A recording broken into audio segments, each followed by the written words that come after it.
திண்மைக்கு போயிடுறாங்க, இல்லைன்னா பொறாமைக்கு போயிடுறாங்க. இந்த நிலைமை நம்மளை இணையவே விடாமாட்டேங்கிறது.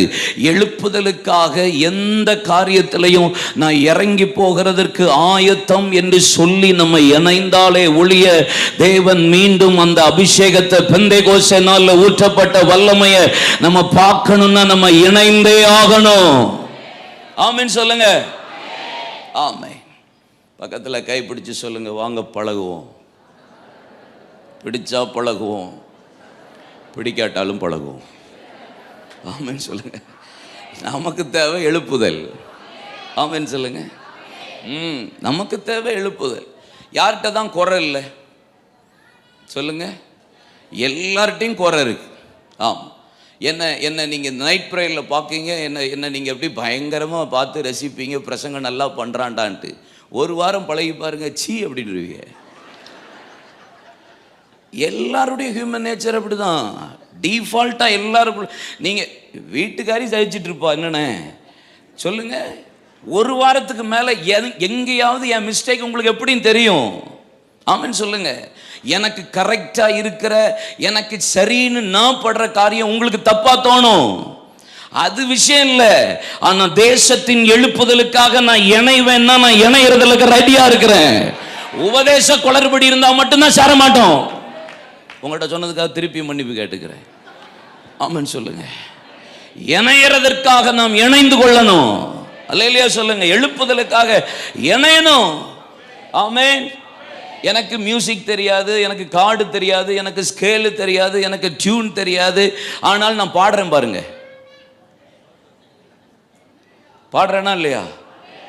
எப்படியோ பாடுறேன். ஆனால் நான் எங்கே தப்பு விடுறேன்னு மியூசிக் தெரிகிற ஆள்களுக்கு தெரியும். மியூசிக் வாசிக்கிற ஆள்களுக்கு என்னென்ன தப்பு விடுறேன்னு எனக்கு தெரியும். ஆனால் என் தப்பாக தெரியாமல் காட்டுறது அந்த மியூசிக் மேனுடைய ஒரு பெரிய கிருபை. அப்போ என் தப்பை அவர் காட்டாமல் அவர் மியூசிக் வாசித்து அவர் அழகாக உங்களுக்கு பாட்டை காண்பிக்கிறாருன்னா இதுதான் ஐக்கியம், வேற ஒன்றும் இல்லை. எனக்கு இருக்கிற சின்ன சின்ன தவறுகளை நான் வெளியே காட்டிக்கிட்டு மற்றவங்ககிட்ட சொல்லிக்கிட்டு இருக்கிறத விட, இல்லைப்பா இதில் நம்ம சேர்ந்துக்குவோம். சிலருக்கு கோபம் இருக்கும், சிலருக்கு இந்த மாதிரி தாபங்கள் இருக்கும். எனக்கு அது தேவையில்லை. எனக்கு எழுப்புதல் வர்றதுக்காக நான் இணைந்து கொள்ளுகிறதுக்கு ஐ எம் ரெடின்னு சொல்ற ஆள்கள் மாத்திரம் நல்ல கையை தட்டி ஆண்டவரை மகிமைப்படுத்துங்க பார்க்கலாம். ஆமென். நான் ரெடியா இருக்கேன். எனக்கெல்லாம் ஒண்ணுமே கிடையாது. நாங்கள் நைட் ப்ரேயர் நடத்தினா நம்ம நைட் ப்ரேயர் மாதிரி இன்னொரு நடத்திட்டு போங்க, தப்பே இல்லையே. எப்படியாவது எழுப்புதல் வந்தா போதும் எங்களுக்கு. ஆமென் சொல்லுங்க. எங்களுக்கு தேவை அரிசி, அவ்வளவுதான். யார் குத்துனா என்ன கழுத? ஆமென் சொல்லுங்க. எங்களுக்கு எழுப்புதலை பார்க்கணும். NLCC இவ்வளவு பெரிய திருச்சபை தொடங்கியாச்சு. கர்த்தர் ஆலயத்துல திரள் கூட்ட லட்சக்கணக்கில் ஆத்துமாக்களை கொண்டு வரணும். ஆமென். இன்னும் இந்தியாவில் பல சபை அப்படி ஆரம்பிக்கணும். தமிழ்நாட்டில் எழும்பணும் பல சபைகள். எழுப்புதலுக்காக கர்த்தர் ஜனங்களை ரட்சித்து கொண்டு வரும்போது சபைகள் பெருசா இருந்தாதான் ஆத்துமாக்களை கர்த்தர் நிரப்புவா. ஆமென் சொல்லுங்க. அல்லேலூயா. அப்போ எப்படியாவது இணைஞ்சிடும். இந்த 12 hours சிதம்பரத்தில் மீட்டிங் நடத்துறதுக்கு முன்னாடி மோகன்சி என்னன்னா 2-3-4 தடவை அப்படி அப்பப்போ பார்த்து மீட் பண்ணி சில காரியங்களை பேசுவேன். அப்போ ஒரே ஒரு காரியம் நான் பேசிகிட்டு இருக்கும்போது ஒரு காரியம் என்று சொன்னாங்க.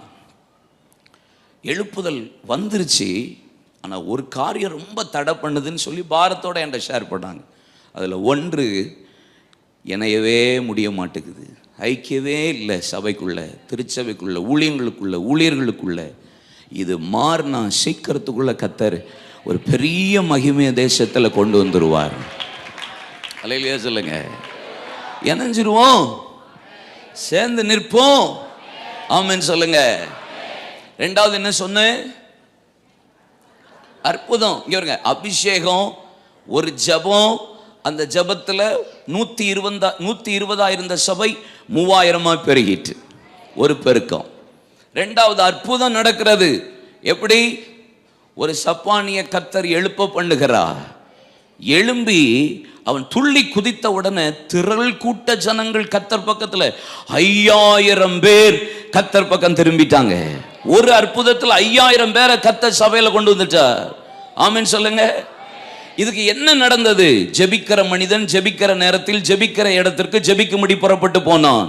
சொல்லுங்க, ஜெபிக்கிற மனிதன் ஜெபிக்கிற நேரத்தில் ஜெபிக்கிற இடத்திற்கு ஜெபிக்கும்படி புறப்பட்டு போனான். 120 பேர் ஜெபித்தான். கர்த்தருடைய அபிஷேகம் இறங்கியது. 3000 சபம் மாறின உடனே அதுக்கப்புறம் அவன் ஜெப வேலையாகிய 9ஆம் மணி வேளையில மத்த ஒருத்தரும் ஜெபிக்கிறதுக்கு தேவாலயத்துக்கு போல 2 பேர் மட்டும் ஜெபிக்க போறான். அப்படின்னா என்ன அர்த்தம்? சபையில எங்க சுய திருப்தி வருதோ கர்த்தர் அற்புதத்தை செய்ய முடியாது, எழுப்புதலை கொண்டு வர முடியாது. சுய திருப்தி இல்லாம காம்ப்ரமைஸ் பண்ணாம நம்ம ஜெபிக்கிறதும் ஊழியம் செய்கிறதும் கர்த்தர் ஆராதிக்கிறதையும் தொழுது கொள்ளுகிறதையும் தேவனுக்காக எழும்பி செயல்படுகிறதையும் விடாம செய்தாதான் கர்த்தர் சபைக்குள்ள அற்புதங்களை காண பண்ணுவா. ஆமென். 3000 பேர் வந்துட்டார், போதும் ஜெபம் பண்ணது இல்ல, 2 பேர் விடாம போய் ஜெபிக்க போகிறான். கர்த்தர் 5000 சபைக்குள்ள கொண்டு வருகிறார். 5ஆம் அதிகாரம் என்ன சொன்னேன்? அடி. அனனியா சப்பிராளுக்கு அடி விழுகிறது. பரிசுத்த ஆவிக்கு விரோதமாக அவர்கள் பொய் பேசினதுனால அப்படின்னு வேதம் சொல்லுகிறது. நம்முடைய பரிசுத்த ஆவியானவர் serious spirit of God and sensitive spirit of God. எபேசியர் 4ஆம் அதிகாரம் 30ஆம் வசனம் சொல்லுகிறது, மீட்பின் நாளுக்கென்று முத்திரையா பெற்ற பரிசுத்த ஆவியானவரை நீங்கள் துக்கப்படுத்தாதிருங்கள் என்பதாக. சீரியஸ். அவர் என்ன சொல்றார்? அப்போஸ்தலர் 8ஆம் அதிகாரத்தில் ஒருவன் பரிசுத்த ஆவியை பணத்தினால வாங்க பார்த்தான், அவன் மீது அடி விழுந்தது என்று வேதம் சொல்லுகிறது.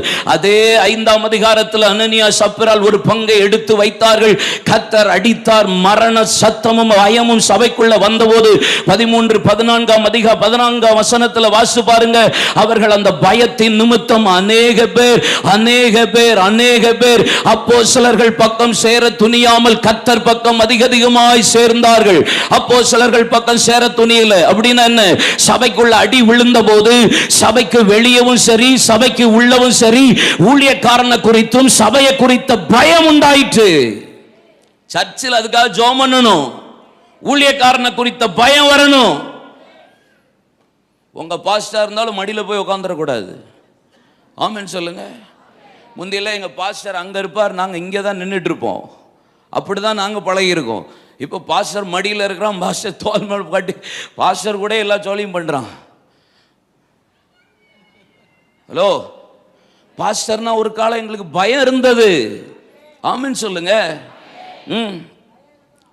பயம் இருக்கணும். ஆமா. சாது இயேசுதாசன்ற ஒரு தகப்பனை எத்தனை பேருக்கு தெரியும்? கிருபாசனம். ஆமே. அவரெல்லாம் பயங்கரமான கர்த்தருடைய தாசன், பயங்கரமான பரிசுத்தவான். அவர் பார்த்தீங்கன்னா சன்னியாசியா இருந்து ஊழியம் செஞ்சவர். சரியா? அவர் ஒரு நாள் சர்ச்சில் பிரசங்கம் பண்ணிட்டு இருக்கு, மேடையில் அடிச்சு அப்படிதான் பயங்கரமாக பேசுவார்.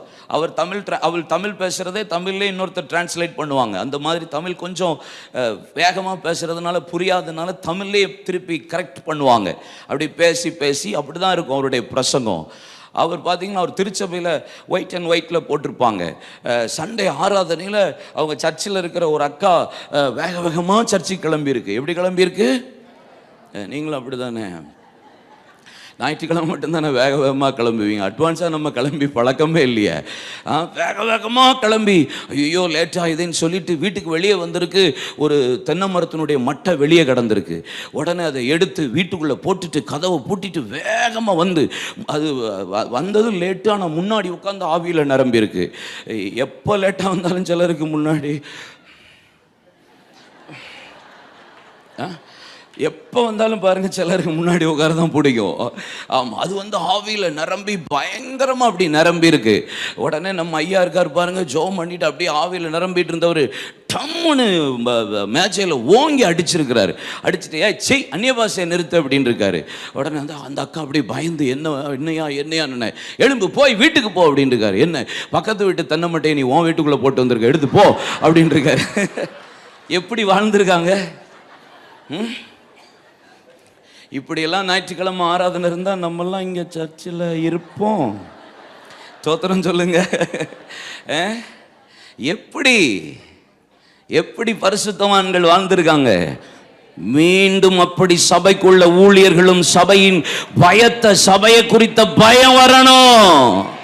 ஆமென் சொல்லுங்க.